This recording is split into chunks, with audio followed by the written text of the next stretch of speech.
Power on. Select your players. Pierre, Sarah, Glenn. Select your topic. Games. Select your format. Entertaining podcast. They're called the Button Boys. So make some fucking noise. 'Cause they're gonna talk about video gaming and stuff. Button Boys. Welcome to Button Boys, a comedy video games podcast, a podcast where we will always talk about games. We will do that every week. We never do things differently here. We never lay on a big surprise for you, our listeners. Welcome to the show. I'm joined as ever by Sarah Keyworth and Simon Parkin. Welcome to the show. Pierre's on his honeymoon. We thought we'd recorded enough episodes. We hadn't. Welcome to the show, Simon. That's not Pierre. Sorry. No, yeah. how are you doing? You're going to have to I'm be all Pierre right. for the whole thing. Yeah, I'm 6'2", which is 5 inches smaller than him. You're a couple of inches off, but that's absolutely fine. We Same can- width. Maybe. Same depth. We're all the same width as Pierre. Yes, In Simon our heart. Parkin is the Observer's video games critic, as well as host of the excellent My Perfect Console video games podcast, and relevant to today's episode, the editor of a new book about The Last of Us. We'll be talking about The Last of Us in today's episode. But first, the same question I ask every single week. What have we been playing? Simon, I'll come to you first. Okay. So on a forthcoming episode of My Perfect Console, I have a chap called Rob Dubbin on, who was one of the writers for Stephen Colbert. And he is super into video games. He now makes games. And he recommended an iPhone game to me called Slice and Dice. Do you know this one, Glenn? It's Sarah? I'm in my head, I'm picturing Fruit Ninja, and I imagine it's not. But as soon as exactly you say what I phone pictured game and too. slicing and dicing, I'm like, well, is that? Yeah. No, it's sort of like Dungeons and Dragons, but played like Yahtzee. So you get 5 dice. Each one represents the attack or defense move of one of your 4 or 5 characters. And it's super nice. You just play 20 battles. That's how long the whole game lasts for. And you it's really tactile. You swipe the screen and it throws these dice and they clatter around. And depending on which ones it lands on, gives you this sort of suite of moves you can use. It's a shame Pierre's here. He's not. He loves dice. Yeah. He's been missing out on his honeymoon. This dice stuff. Yeah, he thinks he's enjoying Japan. He's going to be kicking himself when he gets We back. hear and Simon talk about throwing dice on a phone. Is it like D&D? Is it like a campaign that generates itself? Is it? Are you working towards a preset end goal or? Yeah, well, so there's no story at all. Right. But there's like 100 different classes of potential warriors, and you just get given 5 random ones. And then you can choose to sub in new ones as you defeat monsters. It gives you an option. Do you want to like trade one of your strikers for a mage or whatever it might be? Right, okay, And, yeah. So yeah, I mean, it's really simple. It works so nicely on the phone. I started playing it thinking, I'll just give this a little go. And then like 2 hours later, I'd bought the full version because you can play quite a full featured version for free. It's nice. Yeah. You get it on Android. Addictive then. Yeah. But in a nice way, not in it's trying to make me spend money all the time type way. It's like you just, if you like it, you give him £5 and that's it. You own the game. It's that kind of thing. Does it have a Okay. natural end point, or is it one of those that could go forever? No, I think it is, yeah, because it's just these 20 fights and they start off, it's like simple little goblins. It's a potential up to the life thing. ruiner. I don't think so. It's one of those Yeah, games like that, Marvel Snap that you and I played. Yeah. That had to be deleted to delete it. immediately after we stopped playing it. Yeah, I also play Clash Royale, and that's a life ruiner. I play that all the time. But this is like a game that just fits in your commute or whatever. It's really nice. You, as someone who does a lot of work, say in London, but doesn't live in London, and also does a lot of work internationally, what is your go-to like travel game? Do you have like do you bring a Switch with you, or are you a mobile gamer? Yeah, I play mobile normally just because sometimes I might bring my Switch if it's in the UK, but not if it's like overseas in case I lose or something. So I play Slay the Spire on aeroplanes. That's just always so dependable. You don't have to be online for it, all that kind of thing. So. Is it a self-consciousness thing as well? I feel a bit childish if I'm playing a console on a train. I feel like Right, a yeah. big ass baby. I have been asked before if someone could. There was one plug socket between me and the person next to me, and I was charging my Switch, and someone asked if they could plug in because they went, I actually have to do work.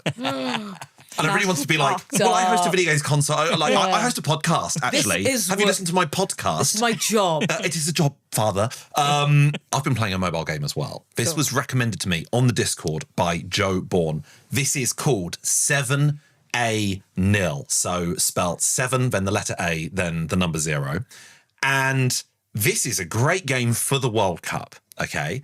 The idea is you are making a team sheet of 11 players, and you are randomly assigned at first a random World Cup featuring team from any era beyond like the 1970s. So you could be given England's 2006 World Cup squad. And so what you want to do is you want to choose the best player from that and be like, well, obviously I'm having Rooney and I put him in one of my striker positions. But then what will happen is you might then get like, maybe like Brazil from 2002. So you're like, okay, fine. Ronaldo is going to take the other striker position. Perfect. Now my strikers are sorted. What you then might get is 2022's Argentina side comes up next and you're like, oh, Messi's the best fucking player in the world. And I now don't have space for him because I've already used up my striker slot. So you can re-roll a couple of these things. But what the idea is you are making a team of 11 based on a randomly assigned selection of existing and former World Cup teams given to you in the past. Frankenstein squad. It's a Frankenstein squad. And it's really nice because you might go, Messi's feet. well, there have been times where Rooney's hairline. No. They're all individual players. No. We're not here to like Drogba's bum. It's like A super footballer. but each part has a rating. So, Drogba's bum at 86. That's pretty good, actually. I don't know what criteria we're basing this on. That's the best bum. You take a risk on that bum. I remember writing a piece on FIFA and EA telling me that all of the real soccer players play FIFA each year. Yeah. To check, what their run stat is and get annoyed if it's too low. So it'd be funny if they were doing that for their body parts. And It's getting, you go like, how have I lost an inch of height? Why is my dick 25? It's like the Edinburgh Fringe for difficult football. year. It must be so nerve-wracking because, like, at least with the World Cup and the Euros and the Premier League or whatever national league they're playing in, you have at least some control over the outcome and you're contributing to your team. But if just you are at the mercy of FIFA of just getting, they've decided I'm 74 this year and I used to be 82. That must suck so. I completely get how like mentally devastating that must be for a player. Do you think they do it just to fuck with them as well? I've got a conspiracy theory. And I was going to save this for gripes, but it's a World Cup based conspiracy theory. I just think, and this is going to make me sound like a raging nationalist, just think they list England players lower, and they always have, than like their actual, because it'll be like the Eurovision. Yeah, I'm like, Kane is like, you go like inarguably one of the greatest strikers in the world, and they'd be like, FIFA would be like, yeah, he absolutely is. So he's a solid 83. And it'll be like Morocco's reserve striker will be like 89. You're like, no, I haven't heard of that guy. I feel this every season, and it's obviously a mad conspiracy theory. I know it comes from no logic whatsoever, but I can't be alone in feeling this way. I think people are going to agree with you. Yeah. I don't know how football-y our audience is, but if they are, I think they'll agree. I want non-English people to agree with me. They won't. Obviously, English They're people never agree going with me, to but agree I want someone in France, I want a teenager in Spain to agree with me and be like, I completely agree. You've been really hard done by on Phil Foden. They wouldn't say it like that, would they? No, they'll put a bit more, Yeah, how would they say it? Yeah, go on, Sarah. C. Yeah. C. Like an urchin in a film. I've been in Spain. Recently. So 7-8-0 is really, really good fun. It's just a browser game. You just play it on your phone. You can play it on, your laptop, computer, whatever. But what then happens is once you've constructed this team of, your 11 players, all from a mishmash of different decades, and, you might have a bunch of players from the 80s and a bunch of players from the present day. You make them kiss. It kind of makes them kiss. What happens then is it then pits you against an actual World Cup squad. So it'll be like, the Ivory Coast from 2006. No way. And then It sucks because they all know each other. Well, they all know each other, exactly. Yeah, and the worst thing is like sometimes it will take you through the 3 group games, then the round of 16, quarterfinal, semi-finals, and final. And the idea is, can you get through all those games unbeaten? And it takes a lot of tries. There are times where I just couldn't get past the round of 16 because it'd be like, you keep losing to Slovakia from 2010. And I'd be like, I've got fucking Maradona in my... What do you mean? So it's testament to how good this game is that my RNG, which is well documented on this podcast of how unlucky I am with these things, I still had such a great time playing it. And after just 46 attempts, I did eventually win. So that was one afternoon spent, but I definitely recommend that game. The other game I've been playing came out of early access last week. So it's been around for more than a year, but the big release was last week. I've been playing 33 Immortals. Are either of you familiar with this game? No. No. This is from the makers of Spiritfarer. Oh. So it's the same visual style as Spiritfarer, very, very different gameplay style. But I'd say in terms of the studio's output, having played one of their other games called Jotun, which is sort of a fun sort of top-down Viking game in the mold of like Bastion, if you played that, is Spiritfarer is very different to their other works. What 33 Immortals is it's an online-only game. So again, not the sort of thing I'd normally play, but it's more in the Helldivers mold of you and a bunch of other real-life players are playing against the computer. You're in an interpretation of basically Dante's Inferno, a version of hell, and you and 32 other players are just zooming around a map. It's top down, same visual style as Spiritfarer. So Real kind of players, real people. real people, and you choose like your sort of class if you're going to be like a brawler, if you want to be I'm an archer, for instance, so I stand back firing arrows. You've got wizards and various spellcasters, and you have this sort of a map that you'll all be running around in, trying to collect resources. Again, like Helldivers or Marathon, something like that. It's a bit of like a loot kind of game, building up your character as much as possible over the course of, say, half an hour, and then you all try and take on a big boss at the end of it. It's quite fun seeing you and 32 other people all just absolutely railing on a boss, like trying to just and just watching that health bar deplete, and everyone's doing their own individual thing. You've got people casting spells, people up close with swords. The visual style is amazing. It looks almost kind of like a stained glass window. It's mostly sort of top down. Are you on Switch? No, I'm playing on Xbox. It's not on Switch at the moment. It's on Game Pass though. So I've been playing it on Game Pass, and it has a way of sort of like filtering you into smaller groups as well. You have the only way a boss will appear is if every dungeon in the map has been cleared. There's loads of just enemies just moving around in this overworld, and you take those out as and when. But there are a few dungeons, and those can only hold 6 players at a time. So the moment the game says the dungeons are open, you are all just it's like musical chairs. You're trying to race to a dungeon, and if it's full of 6 players, you then can't go in, and you're like, oh, well, like it's a really good way to like level up your character. Yeah. So there's nothing more satisfying than just getting in, like being that final player, and you'll be in a dungeon with just 5 other people, a small room with just enemy after enemy, and you're trying to take those out. If you don't get in, you just have to wait outside and I've had to wait outside, stare and at the window. and the world is dangerous. So you're This just dungeon is occupied. yeah, essentially, yeah. I've put this room, yeah, just listening at the door. yeah, and oh, it looks Is like it they're nice having in fun there, in there. guys? But sometimes what is quite satisfying is when you see it says 6 out of 6, meaning there's 6 players in there and it's full. Seeing it just go, it's 5 players, it's 4 players, and you go, thank God I didn't go in there. Yeah. That looks pretty dodgy. Go around as like the Squid Game. They play the game on Squid Games like that. It is, because if you die once, you then come back with half, your maximum health is halved. Ugh. And that's really hard to survive. And when you die, you're just gone. So often by the time you get to the final boss, they're often, there might only be 15 of you left and 18 of you have gone. It's quite good fun. It's very frenetic. It's very frenetic, but I think each game lasts a bit too long. You are hanging around waiting for these dungeons to open for quite some time. Every enemy is very, very spongy. Like any other roguelite, in between those rounds, when you're in your sort of Hades hub area, you can increase your maximum health and damage output and the like, but it's those increases are so slow that I will often play 3 full games of it, and not be able to upgrade a single thing. Oh, right. And you go, it's really not very generous That's in that annoying, regard. That's yeah. my only issue with it. But visually, it's a real treat. And I hope it's a game that does rely on 33 people being able to play at any one time. So I really do hope it is successful and it does stay. But for a game that has been in early access for quite some time, I was surprised at how, I don't know, in need of adjustment it sort of feels. I'm like, I will see it through to the end. There's only 3 levels and I finished one of them.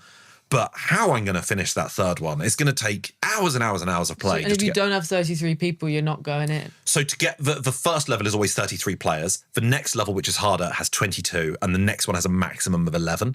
So actually, if you are in that final stage, you only need 10 other people in the world to be playing. But at the same time, it's going to be very, very hard.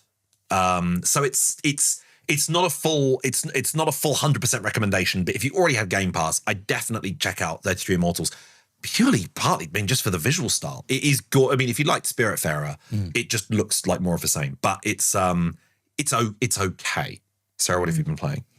I've been playing a game called Where Is My Stuff? Which is a real life game where I went to Spain and I got robbed. Really? Oh, Yeah. no. Oh, I'm sorry. And I thought Guys, this was like an indie title. can't recommend this little game enough. AirTags. AirTags. Yeah. Yeah. Got an AirTag in my suitcase. Yeah. So I haven't been playing anything because I got robbed. And Yeah. I'm sorry. track my stuff down on my phone. So you I were like played- Javier Bardem in No Country I for was Old Men. playing Pokemon Go with my suitcase in a So- park. In a car The idea park of in someone on a Spain. street corner with a phone being like, is that a rare picture? It's like, no, there's a suitcase full of pants in that building over there. In that it's bush. just spawned. That's yeah. what I'm doing. That's literally what I'm doing. I was in a car park in Spain tracking my stuff to the pixel, and I found it all in a book. My Switch was in my suitcase. In a bush, for In a- real. In a bush. Everything in a bush. My Kindle. No offense, why didn't they want your Switch? I don't know. They didn't. They It's took, that guy that sat next they to you took- on the aeroplane. I've got work to do, actually. Yeah, I'm not a baby. They took nothing. They took a car full of suitcases. There were 7 of us, and they took 4 of our suitcases. They took the car. No, they broke into the back Broke of into the the car, car. and our stuff was in the back, and they took everything. And they didn't steal anything. Were you? That is so hurtful. That is They so didn't hurtful. Take a sing. We're offended. It's like the 1923 German inflation crisis where there was a wheelbarrow full of money and someone stole the wheelbarrow and left the Yeah. money. That was Yeah. that. Apart from they didn't even take the cases. They took like, nothing. Were you nervous about when you were like, I've tracked where it is? Were you nervous that there was going to be a person? Yeah. Well, I was the least nervous of the group. We drove to this car park, and I got out of the car, and everyone was like, "No!" And I was forging ahead. So wait, hang on. How far away from the stuff were you when you parked the car? Are you right next to it? How far away? We were like, I don't know, like 30 feet away. Okay. Not far. Okay. I could have run. Is what I'm saying. Louisa And you were was- like, who's going to go? no, I in the just car? went. You just went. You I were was, like, right. I was really went in guns blazing, but they all thought I was going to die. And then I found it all in a suitcase, and it's just pants everywhere. They'd been through everything. Pants Oh everywhere. no! So You're yes. like holding up the Switch and going. Yeah, got it. leave the other stuff. Well, my friend was like really in bits about all her stuff missing, and I found her suitcase first. And she ran up. I like shouted to them, and she ran up behind me, and I was like digging through, looking for my passport, which was in my bag. Yeah. Searching for like the important things, and I just heard her like, "My hair extensions." For fuck's sake, different priority. So I've played nothing, but I do recommend AirTags. What? I The tell you what, technology of an AirTag. You- Hide and seek with your own stuff. Can't recommend it. enough. you have started 007 First Light, I which started we're it. going to do a whole episode on once we've all finished it. That's what I wanted to talk about, but What we're you going will to do be- a full episode. What you'll be well equipped for is there is a mission in First Light where you are trying to find a tracker at a big glitzy event, Done and it. it's on the map, and you're just walking around watching that circle close in. You will fucking speed run that Is mission. Bond wet from being in the sea as well? You don't know sadness till you're dripping in a police station.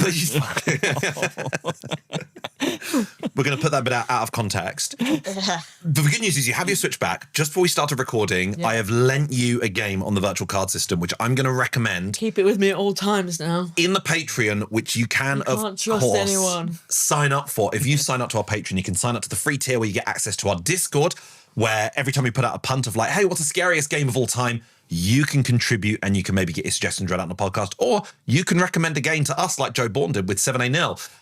If you sign up to a paid tier of our Patreon, you get a whole extra episode every single week where we talk about our video gaming gripes. We're doing a playthrough of a game. We also recommend a game that we think you may never have heard before. There's also an additional tier above that where not only do you get the main episode, not only do you get the extra episode every week, but every 2 weeks you get an additional episode on top of that, alternating between Player 4, our series where we interview a special celebrity guest comedian. Our most recent one was with SNL UK's George Fouracres. Our next one, we're recording next week, is going to be the brilliant Alistair Beckett-King, not only a brilliant Mock the Week regular, but also a man involved in the development of video games. We're really, really excited to have him. Between those episodes, you also get access to a brand new series of episodes we're doing called End Credits, where I take you through every single game I've rolled credits on in the past month, as well as giving a look ahead to all the games coming out over the course of the next 30 days that I think you might be interested in. So, God, I didn't know any of that. Yeah, it was really good. That's just Welcome off to the cuff. podcast. Been away for like a week and a half. Yeah, we've got new stuff. We've It's got all new news stuff. to me. Well, the reason I mentioned the Alistair Patreon. Beckett King, how exciting!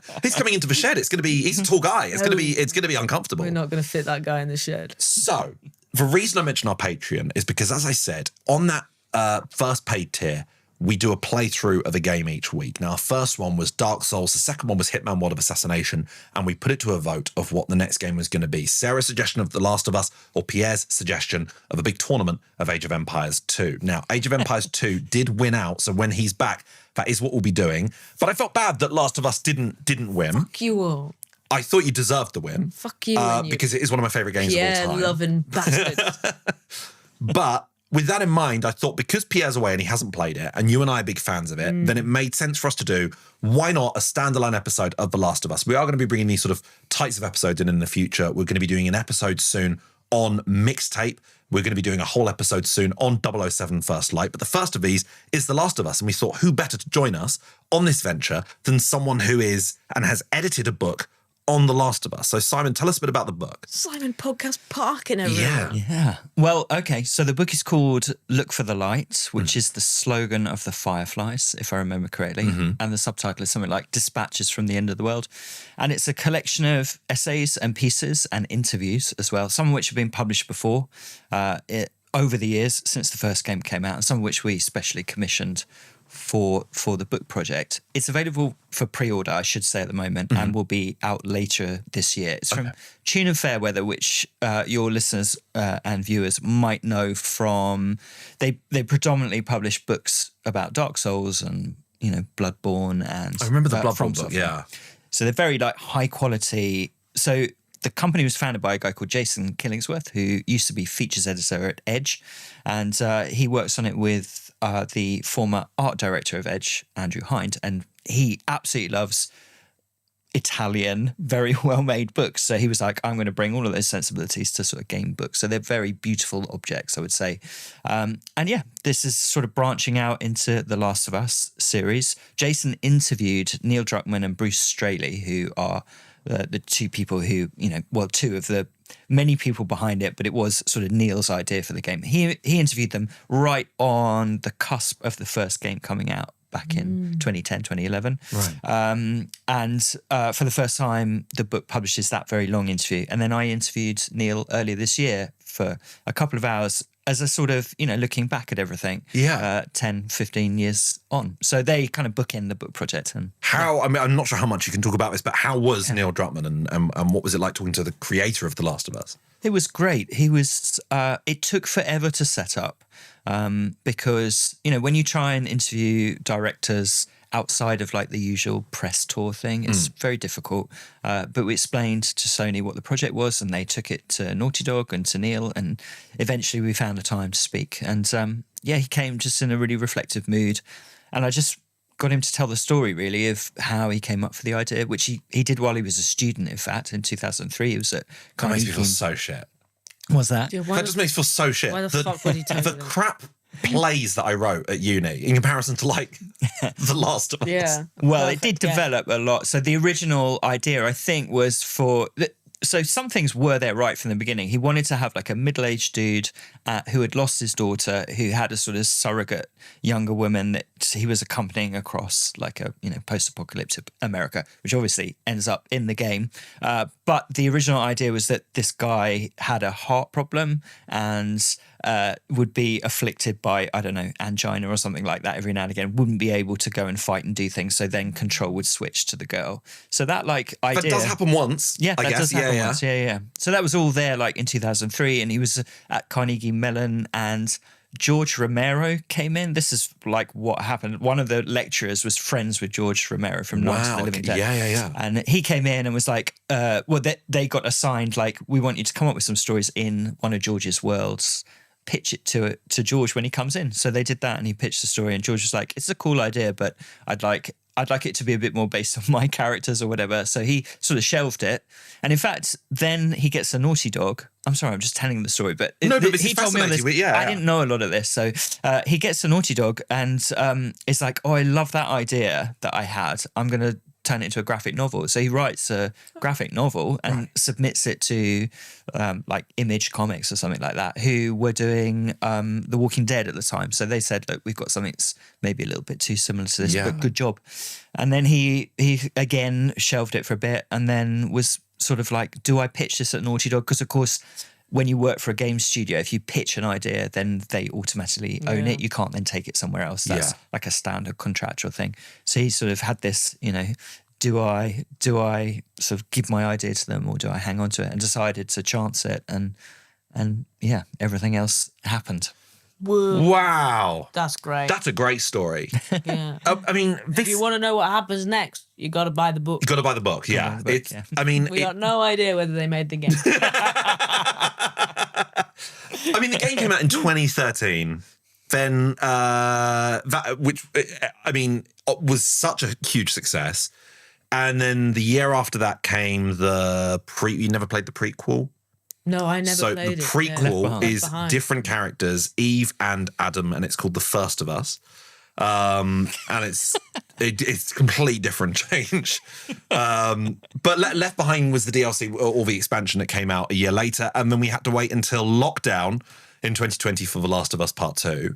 When The Last of Us came out, I mean, I remember just blitzing through it and looking forward to the game coming out. I'd read a lot about it in advance, but was there any? I mean, do you remember at the time there being anything like The Last of Us in terms of like what?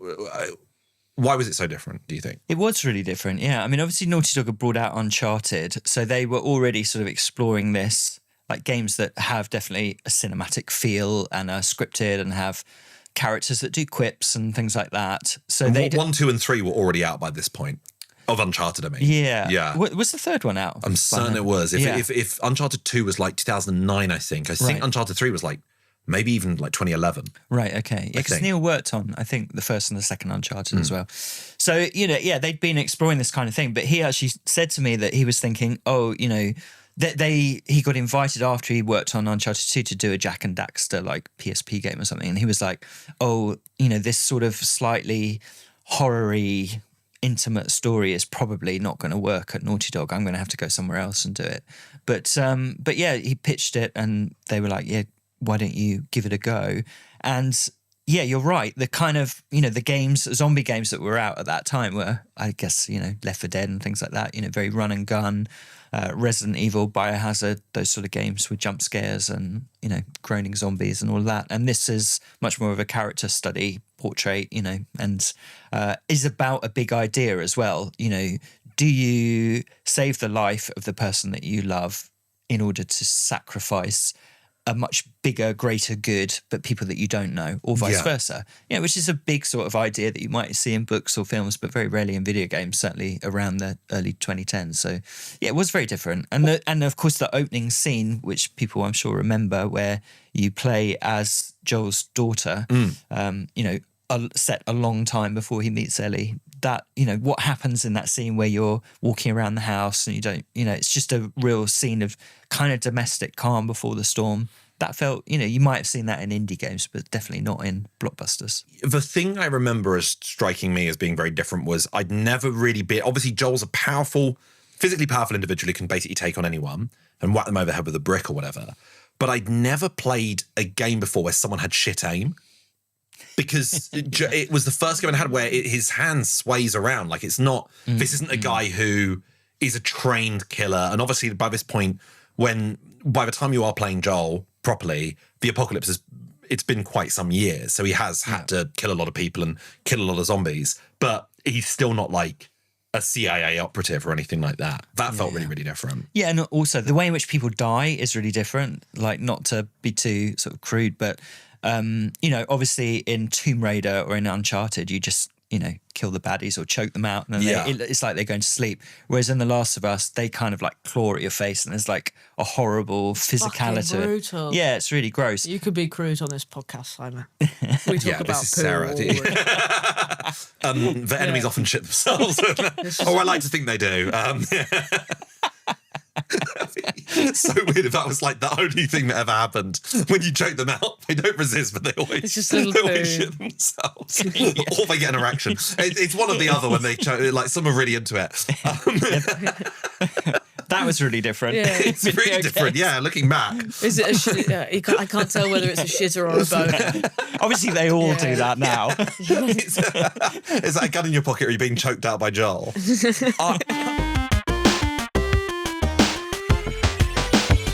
Button Boys. I think maybe Manhunt was the only game. I hadn't even played Manhunt by this point, but the only game where it was like, you are creeping up on people and it is then a horrible death that happens. Like, Yeah. you're never really like celebrating your own actions, being like, God, that guy is like, Yeah. it felt But regrettable. the vibe of Manhunt, it's meant to be like a snuff movie, isn't it? So Yeah. it was like, it's got quite a different tone, even though, like you say, it's got realistic deaths. But this sort of like slick Saturday matinee style film where people are, you know, like really brutally sort of struggling for their lives, that was completely new. And in fact, hardly any other games do it, even now, right? When the Yeah. game was recommended to me, the thing that was like pointed out or stood out was the lack of resources you have. Right. So you might have a knife that will break. You might have 4 bullets. And Yeah, so, forget that about it. yeah. Yeah. That you can't just run into an area and start opening fire. You've got to be selective about what you're doing. I was surprised actually, especially with Last of Us Part 2, that because of the ammo scarcity, I think I choked out everyone I could. Oh, yeah. I never really used weapons. So when people were talking about the violence of The Last of Us Part 2, I was surprised that, I mean, we spoke about this on My Perfect Console when I was a guest on that, but I was taken about by people talking about how horrible and violent, and Kotaku doing an article called We're Better Than This. You never used the nail bomb. Right. And so when I then saw love the footage, nail bomb. when I then saw footage of the nail bomb, I was like, oh yeah, we should ban this game. Seemingly like the way the offal sticks to and then drops from the ceiling because of Yeah. someone you blew up. They is want, so you're grim. reading the article going, they want to ban my hug them to sleep game. Right, yeah. I'm knocking them out as far as I'm concerned. It is, I mean, Naughty Dog's attention to detail is astonishing and almost sort of unrivaled, I guess. But I think as well, you're right about the depth of the storyline felt very new at the time because, and I've mentioned this on the pod before, I went into it with the wrong mindset. I went into it with the mindset of I'm playing a Resident Evil. I'm playing any over-the-shoulder third-person action game or horror game because when Ellie goes to the hospital for the procedure and Joel is told, well, she's going to die, and Joel immediately just slaughters everyone, I was like, fuck yeah, and then rescued her. The message of the piece was completely lost on Glenn. It was completely lost on me. Like, I must have been so thick when I played this that I was just like, yeah, I'll kill her because that's the girl. I'm gonna save the girl. I've been hanging out with her. That's my friend. Yeah. And then the game obviously ends with her saying, is what happened true? And he says, yeah. And then she goes, okay. And then the game just ended. And I was a bit like, I think I really thought I was about maybe 2/3 of the way through the game. Right. So then I had to like process it and revisit it and go, oh, I'm an idiot. Yeah. That was so embarrassing because when the credits rolled, I was like, oh, Naughty Dog, I think there's been some sort of mistake. You haven't finished the game.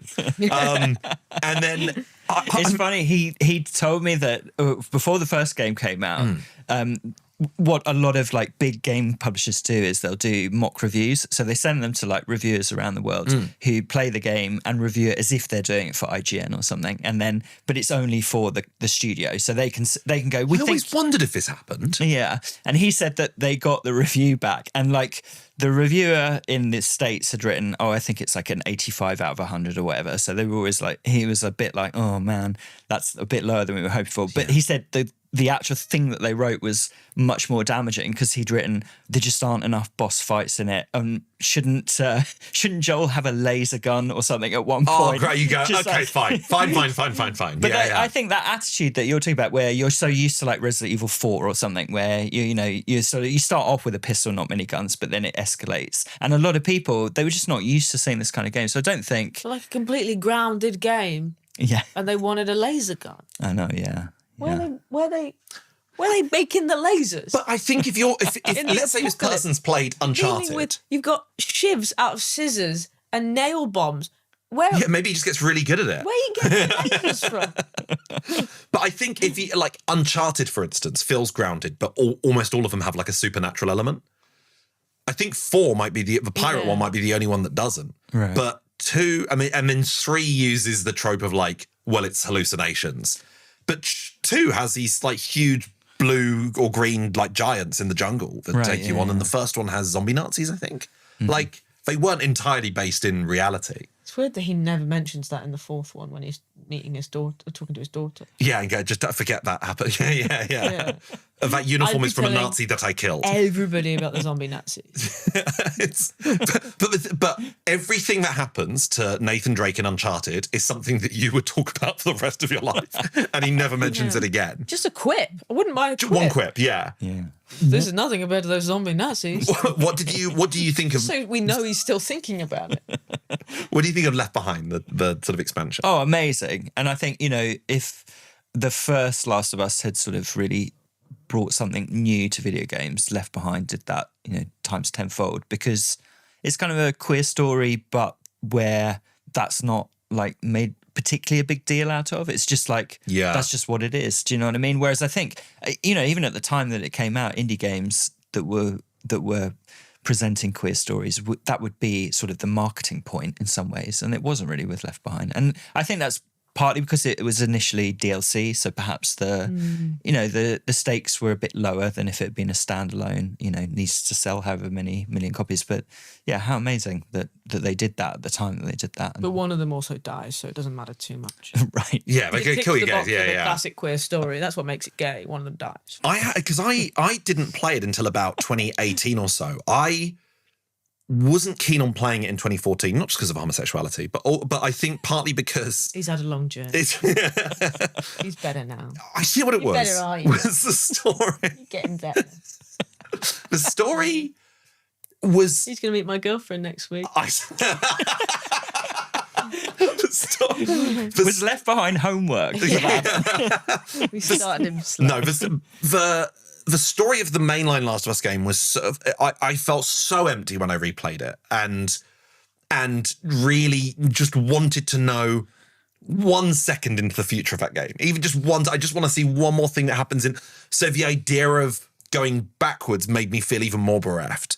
And so I'm so glad when I finally played it, because it's a tense, the whole thing is just one tense level in which you've got the threat of humans and zombies infiltrating this shopping mall, and it takes place present day-ish, but it's Ellie trying to get supplies for when Joel is injured. So it takes place at the same time as when you do play as Ellie for the first time in the game, but also her reflecting on when she got bitten and she was with her friend Riley. And they do so well. I mean, like those much softer moments, like the giraffes in Last of Us is one of my favorite moments in any game ever. The astronaut bit in Last of Us Part 2 is phenomenal. And the bit in Left Behind where they're imagining an amusement arcade is just so good. And I just think so many developers would have done that in such a heavy-handed way, even like 5 years previously. Yeah. Because even if you compare, like, I love Uncharted, but I think most people, if they were doing a big replay of Uncharted, would probably skip the first one. Because the first one is just now a third-person shooter. It's just running and gunning, and there's not really much to it. Yeah. But then that leap then to Uncharted 2 is incredible, and just showed Naughty Dog sort of sensitivity and an understanding of like humans and human behavior. But my God, The Last of Us was just so good. When did you first play it? I think I first played, I think I'm going to 2016, 2017. Right, okay. I was, as we famously know, gifted a PlayStation 4 for Christmas. And The Last of Us was recommended to me by my girlfriend at the time's brother, who'd played it. And I think it's one of the first games I played on the PlayStation. Had a big gap from gaming from like pre-uni to then, 2016, 2017. So I was just like, fucking hell, lad. What's happened? Yeah. How long have I been gone? But also like... That as an entry point was unrealistic. Straight after Worms was like the game you played before. You jumped from Worms to The Last of Us. I was like, fucking hell, boys, you've been busy. If ever someone I know gets like a console for the first time, I think I now don't recommend they start with a Naughty Dog game. Oh, yeah. Because Katie had a big break for ages, and her first one back was Uncharted 4, and she was like, that's amazing, what's next? And I was like... That is it. Well, that was it. So that's kind of that's as good as it gets, really. It's so good. I mean, Sarah and I started talking more in lockdown because we Didn't know I was gay then. we so wanted to play Last of Us I Part could 2. hide it better because of COVID. But in COVID, it was like, for Last of Us Part 2 was really like something I was holding on to, like emotionally of like, well, I've got this to look forward to. What stage of that lockdown did it come out? This would have been in like June or July. Yeah, but it was meant to come out in like April or May, and it got delayed. And that was like, it sounds so privileged to be like, that was one of my lowest points in lockdown. but I remember a real sense of, I do genuinely remember a real sense of hopelessness when The Last of Us Part 2 got delayed. I'd been so looking forward to it. It doesn't matter that I can't leave the house because I'll play this. Yeah, kind of. Because I had to ration it out for myself because it's like with Uncharted, it's in chapters, somewhere between 14 and 20. How did you find it when you eventually played it, both of you, the second game? Because it's very different to the first one in tone, right? I thought it was fucking brilliant. It's my favourite game Very of all time. sweary today. I was like, what's going on? It's because I'm back in the UK. Finally let loose on What, in the Spain? English Yeah, language. Fuck it out. It was brilliant. I went into it with so much goodwill that it could have been probably quite bad and I would have loved it. But it was... I was pretty furious at the beginning. Right, yeah. In terms of the big event, we're gonna have, this has to be a spoiler If cast you're because listening to this and you're worried about spoilers, fuck off. no, I think it's fair to warn about spoilers, but with the existence of the TV show as well, that has now already covered those plot points. I know someone who might listen to this who's not played the game nor watched the TV show, and she's still trying to avoid spoilers. And I'm grow up. Now's your chance. Get out of it. So Scram. I managed to avoid all the leaks. That was a big devastating thing that happened. The entire storyline got leaked online. Yeah. Oh, I didn't know. I made sure to avoid it. I immediately went on like Twitter and muted Joel, Ellie, not all of it, leaks, everything. I absolutely accepted the storyline of the beginning. I was gutted.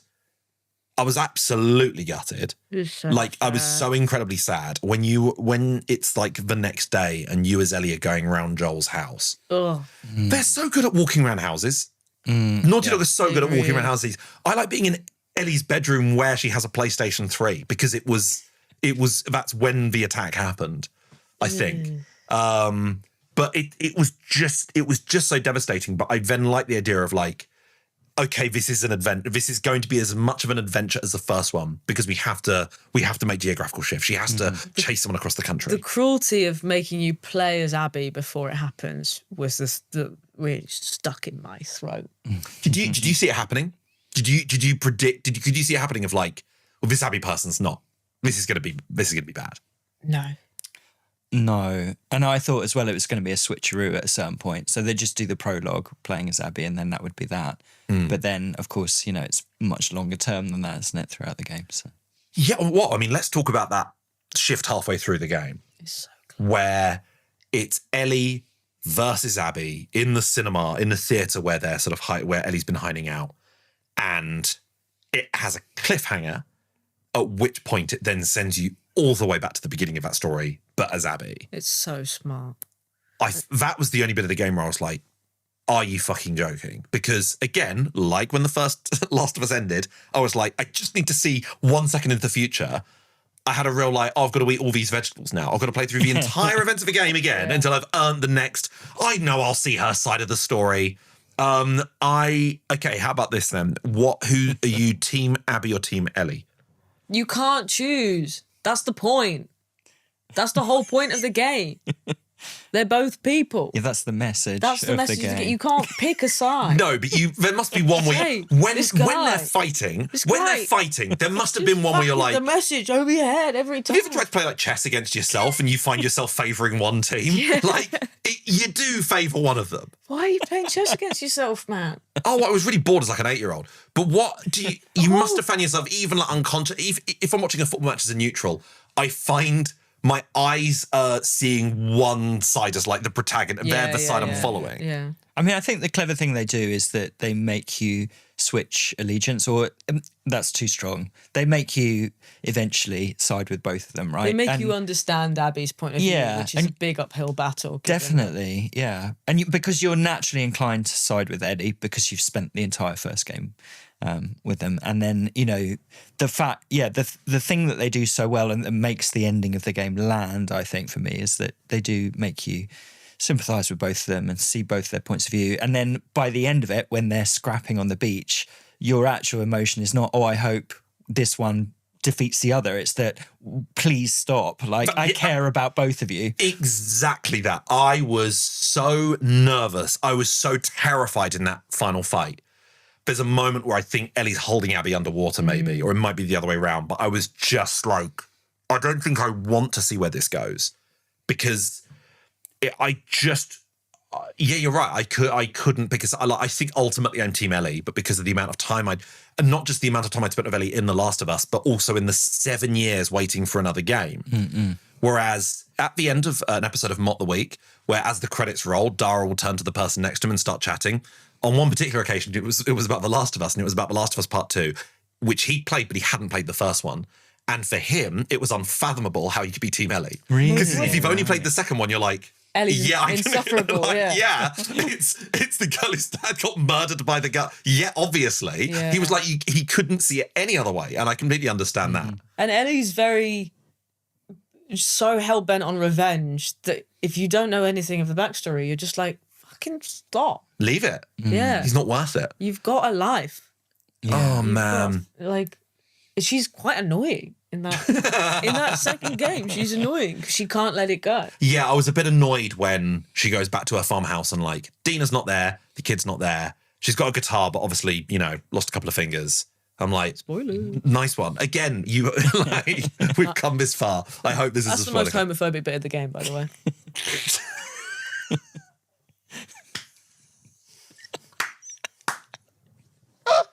Anything. It's the noise I made when she lost those fingers. What will she do? There was time now. Which is the better game, 1 or 2? Oh, man. I think the second game is probably better, but it's so good in the context of playing the first one, which is a bit of a cop-out. But it's mad to play the second one and not have played the first. Yeah, it's crazy looking back. Which one do you prefer? Weirdly, 2, but I don't think I could ever play it again.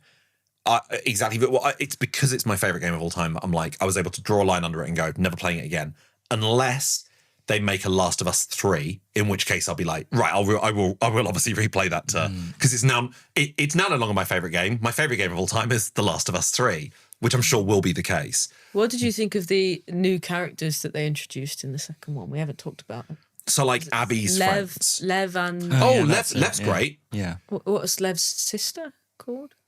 Those bits are lovely. Yara and Lev, thank you. Right, yeah. Lev's great, but I didn't get a real sense of Lev's personality. No.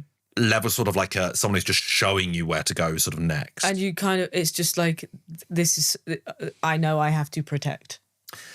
Yeah, and I don't see it as crucial a part of the game. There's obviously so much to that game in terms of Lev and going to that Seraphites Island where there's a huge, the village is like burning down and you're riding through it. That when I think of the game, I don't think of that bit. No, I don't. I think predominantly about Abby going through those skyscrapers. Yeah. Is the and exploring the sort of flooded ruins of a city. Yeah. And going into someone's living room and there's like a D&D camp, there's like a Warhammer campaign set up, and those are the bits that I remember the most. So yeah, I mean, as for Abby's friends, I despised them because I was like, Abby, I can see your side, but your friends I can't. And I remember the aquarium a lot. I learned a lot of fish facts from the aquarium. They're so good, I think, as a studio, those bits of like downtime, to call it those. Like, and you mentioned, you know, all of the really memorable bits, but they're not cutscenes. It's just like, here's a space where you can just like sort of, you know, unwind a bit from all the violence and the horror and sort of reminisce a bit about. Yeah, it's a bit of that. Sensory play. Yeah, put the helmet on. Yeah, chill. Did you get any information at all from Neil Druckmann about Intergalactic: The Heretic Prophet, which is their next game? No, I didn't know. It was very much a Last of Us focused conversation. But I mean, he mentioned that they're working on it still, so it's not been cancelled. even though it wasn't shown, because it wasn't at the Summer Games Fest, was it? It wasn't. But when it was at the Game Awards, I was like, oh, we won't now see this for like 3 years. I'm in my head. I'm like, that's that. Yeah. I don't see it coming out. It'll be a real shame if we don't see a Naughty Dog game this generation. Yeah, because they haven't had a game on PlayStation 5, have they? An original? No, so, and it would be a great PlayStation 6 like launch title, but at the same time, they were happy with Last of Us Part 2 coming out, 3 months before the PS5 came out? Yeah. So I think... And we should say some of this is down to the online game that they were making, the Last of Us one. That they've lost a few years, essentially, to that. Exactly. They lost 4 or 5 years probably to making a Last of Us online shooter that then got cancelled. So, I mean, speaking of multiplayer, did you ever play the original multiplayer of Last of Us? Yeah. What was it like? It was all right. It was sort of scrappy, third person, like Gears of War, if it was Indiana Jones themed, you can imagine it. Sort of, crouching behind, blocks and taking people out, all of that kind of thing. Yeah, it was like, it wasn't super memorable. I played it for a few weeks and then... Tonally, it feels off with the game. It's like, I feel like it's... so poetic, isn't it? It doesn't feel... I think that's the problem. Well, Neil Druckmann was kind of criticised for saying, like, we try not to use the word fun or something like that. It was obviously a quote taken out of context, but he said something about, like, he doesn't see their games as, like, fun. And I see multiplayer as, like, that's fun. Yeah. And it feels disrespectful. Well, for me, like, I guess a lot of games like Call of Duty, that like half of them are like a movie, which is a single player campaign. Yeah. And the other half is like a sport, which is, like Warzone is a bit like, I don't know, 100-a-side football or whatever. Yeah. And so like a sports version of The Last of Us just doesn't really make sense, does it? Crude. Yeah. A bit crass. Yeah. On that note. We don't do that here. Well, that's all we've got time for the main, but we're going to carry this conversation on our Patreon. But Simon, thank you so much for stepping in. Oh, thanks for having me. To the size 14s of Pierre Novelli. And people can find you with... Obviously, your video game reviews for The Observer, but also tell us a bit about My Perfect Console, because we're going to be talking about a bit about that on the Patreon. Sure. So, it's been going 3 years. It's a podcast. In it, I invite a well-known guest, such as both of yourselves, and Pierre, in fact, onto the show to pick the 5 video games they'd like to put on an ideal fictional video game console, a bit like a Super Nintendo Mini that only has 5 games, basically. And people take that prompt in different ways. Some people pick their 5 favourite games. Some people pick 5 games they've got lovely memories of. Some people pick 5 games that they would like to play on a desert island. Some people go, these 5 games define the kind of person I am or whatever. And yeah, we've had like guests from comedy, but also from journalism and, film directing and all sorts of things, musicians. Yeah, sort of a pretty wide gamut of people. So, and some people that you would know for being associated with video games, but also lots of people who maybe you didn't know play video games and for whom video games mean something to them. So it's just really a way to talk about their lives and what games have meant to them through them. Who is your dream guest? Now, you've said in the past, disgraced former Brazilian Premier Jair Bolsonaro. But who else would you love to get on the podcast? Oh, wow. I mean, Spielberg. Let's do it. He's super into video games. He made a video game. Medal of Honor. Well, yeah, He's Medal of Honor. responsible for Medal of Honor. He was involved in Boom Blocks as well, which is a Wii game, which is so un-Spielberg. Like, do you know this game? No. It's ringing a bell. You sort of it's like Jenga, but you're chucking balls at the tower and you try and knock the whole thing down in as few balls as possible. Like classic Spielberg. Which is great. I guess it's got like, he's got this idea, but it wouldn't make a good film. This is great. Right, we're going to carry this on the Patreon. Look, thank you so much for listening or watching. We hope you enjoyed our temporary new studio and our temporary new presenter. Pierre is going to be back from his honeymoon next week, and we are going to be revisiting the games that we predicted would be our top hits of 2026, because next week is our opportunity to potentially switch one of them out if we're not really feeling it. But we'll see you next week. If you want to sign up to our Patreon, please do, because you're going to have another episode landing right now in your Spotify or Apple or YouTube or wherever you get your podcasts, where we're going to be talking about our video gaming gripes. And both Simon and I are going to be recommending a game each that we think you might not have played before. But in the meantime, thank you so much. Thank you, Simon. Thank you, Sarah. We'll see you next time. Goodbye. Button Boys.